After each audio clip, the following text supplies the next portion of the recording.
Olá, eu sou o professor Zizo e agora nós vamos resolver uma questão da competência de número 1, né? Uma questão que envolve um conceito extremamente interessante. A questão propõe uma seguinte situação: uma garota vestiu um biquíni e deitou-se abaixo de uma lâmpada incandescente, né? Essa é uma informação extremamente importante, né? Isso porque o conceito que o aluno precisa saber é, em primeiro lugar, entender o que é uma lâmpada incandescente. Uma lâmpada incandescente é uma lâmpada de filamento, né? E uma lâmpada de filamento, ela funciona graças a um fenômeno chamado de efeito Joule, né? O efeito Joule, ele funciona da seguinte forma, né? Um fenômeno que é caracterizado pela seguinte representação científica, né? Num fio, você tem a estrutura atômica desse fio e uma corrente elétrica passando por esse fio. Uma corrente elétrica nada mais, nada menos é do que um movimento ordenado de cargas, né? Todas as cargas, elas estão se deslocando na mesma direção e no mesmo sentido, ou então de uma maneira ordenada, né? Então o que a gente tem? Elétrons que vão passar por esse filamento, que no caso da lâmpada incandescente é um filamento chamado de filamento de tungstênio, né? A hora que o elétron ele tenta passar pelo filamento de tungstênio, ele encontra os átomos que compõem a estrutura atômica do tungstênio, né? Então a hora que o elétron ele tenta passar por esse material, ele encontra uma certa resistência. Essa resistência vem da onde? Justamente do fato de que o átomo de tungstênio, ele tem um núcleo e em torno dele há uma eletrosfera, né? Há uma camada que compõe nuvens eletrônicas, ou seja, possuem elétrons também. Então, a hora que o elétron tenta atravessar, ele encontra uma certa repulsão, né? Então, o elétron, ele repele o átomo, essa nuvem eletrônica, e a nuvem eletrônica repele o elétron, né? Uma repulsão mútua, né, entre ambos. Então, a hora que o elétron ele tenta atravessar, essa repulsão faz com que o átomo fique mais agitado, né? E a agitação das partículas caracteriza um tipo de energia, chamada de energia térmica, né? Então, a temperatura do meu sistema, graças a essas repulsões, a temperatura começa a aumentar, aumentar, aumentar, aumentar, até uma certa hora que o corpo começa a emitir luz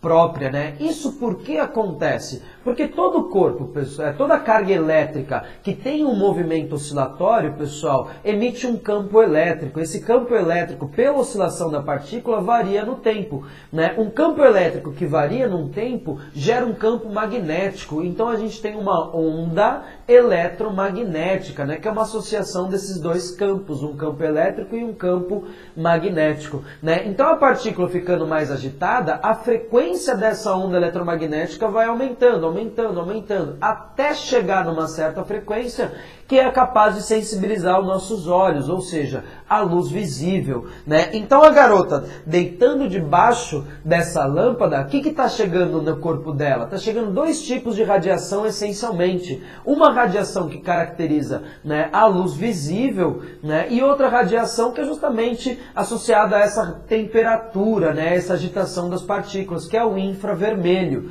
né? Então essencialmente está incidindo sobre a garota esses dois tipos de radiação, né? A radiação infravermelho e a luz visível, que também é uma radiação, né? E a questão propõe que o aluno entenda o porquê ela não se bronzeou, porque a tentativa dela foi frustrada ao se bronzear, né? O que acontece é o seguinte, que para que haja o bronzeamento, pessoal, o que precisa ser absorvido na nossa pele é a radiação ultravioleta. A radiação ultravioleta, quando incide na nossa pele e é absorvida, né, estimula a produção de uma certa proteína, que é a melanina, né, que a melanina no nosso corpo se manifesta dando pigmentação à pele, né? Então a pele ela fica morena ou negra justamente pelo fato de haver uma concentração maior de melanina, né? Então o ultravioleta que é o responsável por fazer isso.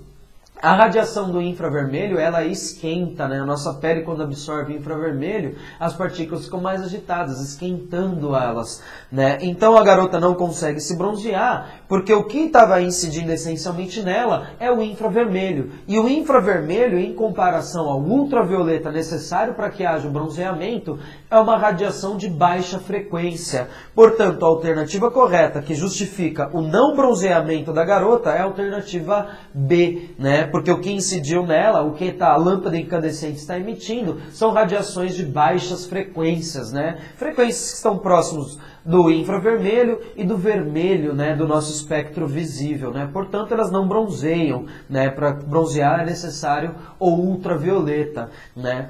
Então, com isso, com esse conceito básico, a gente consegue resolver a questão, alternativa correta, alternativa B, né? Baixa frequência. Então agora, se você gostou do vídeo, por favor, curta o vídeo, né? E se inscreva no canal para receber as atualizações. E se você tem interesse em comprar o material, acesse www.guienem.org.br. Muito obrigado, até a próxima questão.